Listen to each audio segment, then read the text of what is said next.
New York সিটিতে বসবাস করছেন 10 লাখেরও বেশি মুসলিম নাগরিক, যা মার্কিন যুক্তরাষ্ট্রের জনসংখ্যার উল্লেখযোগ্য একটি অংশ। পবিত্র রমজানের প্রথম দিনে আধ্যাত্মিক আবহে মুখর হয়ে ওঠে বিশেষ করে নিউ ইয়র্কের প্রথম মুসলিম মেয়র জোহরান মামদানির উপস্থিতি এই দিনটিকে দিয়েছে ভিন্ন মাত্রা। মামদানি বলেন, রমজান তার প্রিয় মাস। নিউ ইয়র্ক থেকে সুজন আহমেদের পাঠানো তথ্য ও ভিডিওতে রিয়াজ ইসলামের রিপোর্ট। মুসলিম সম্প্রদায়ের জন্য গুরুত্বপূর্ণ সিয়াম সাধনার মাস Ramzan.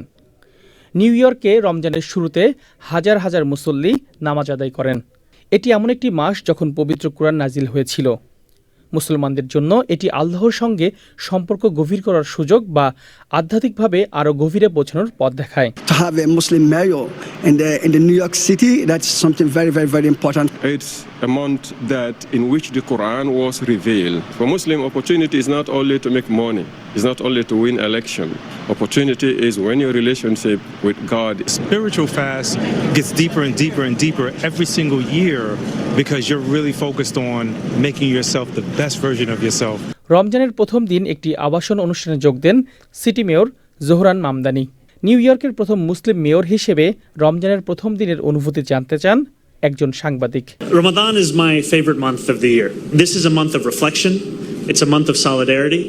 And it's a month that is so often characterized just by the fact that we are not eating or drinking from sunup to sundown, but it misses what actually drives us through the course of the day. New York সিটিতে একজন মুসলিম mayor মুসলিম সম্প্রদায়ের জন্য গর্বের। ধর্মীয় সম্প্রীতি ও সহাবস্থানের এক অনন্য উদাহরণ এই নিউ ইয়র্ক সিটি।